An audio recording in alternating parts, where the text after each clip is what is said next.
सामना में शिवसेना का दर्द छलका है। सामना के इदारे में लिखा गया, मुश्किल वक्त है लेकिन गुजर ही जाएगा। बीजेपी पर शिंदे ग्रुप के एमएलएज की मदद से कामयाबी हासिल करने का तंज कसा गया है।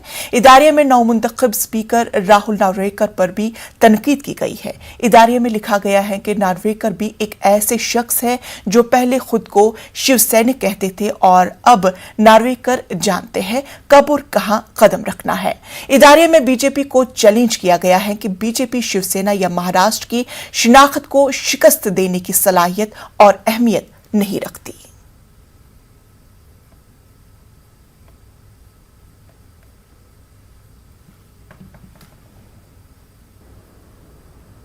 पार्टी में लोग आते हैं चले जाते हैं, यह हर पार्टी का एक कार्यक्रम हमेशा चलता है। करेक्ट, हमारे लोग भी चले गए हैं, लेकिन ये सब लोग चुनकर कैसे आएंगे वापस?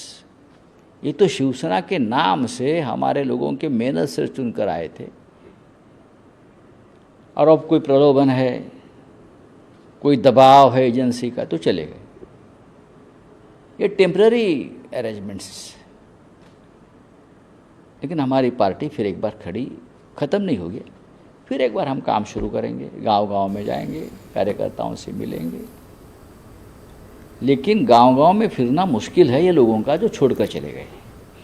इसीलिए तो जिस तरह से मुंबई में उतरे, अपने आप को शेर समझते थे ये लोग पहले जब शिवसेना में थे। हम शेर है शिवसेना के, लेकिन कसाब को भी इतनी सिक्योरिटी कभी नहीं थी। उतनी सिक्योरिटी देकर लगभग आर्मी को ही बुलाया था मुंबई में। महाराष्ट्र में शिंदे हुकूमत 6 माह में गिर सकती है, ये दावा किया है एनसीपी चीफ शरद पवार ने। शरद पवार ने अपने अरकान असेंबली और पार्टी कैडर को वस्त मुद्दती इंतखाबात की तैयारी शुरू करने को कहा है। शरद पवार की सरबराही में कल एनसीपी अरकान असेंबली की मीटिंग हुई। इस मौके पर शरद पवार ने अरकान असेंबली की रहनुमाई की। मीटिंग में शरद पवार ने कहा कि रियासत में शिंदे हुकूमत ज्यादा देर नहीं चलेगी, ये हुकूमत 5-6 माह तक चलेगी। इसके लिए वस्त मुद्दती इंतखाबात के लिए तैयार हो जाए। अपोजिशन में बैठने के बावजूद अपने अपने असेंबली हलकों को ज्यादा से ज्यादा वक्त दे। पवार ने दावा किया है कि शिंदे हुकूमत में नाराज लोगों की एक बड़ी फौज है। ये नाराजगी काबीना में तौसी के बाद सामने आएगी, इसलिए बागी अरकान असेंबली की वापसी का इम्कान है।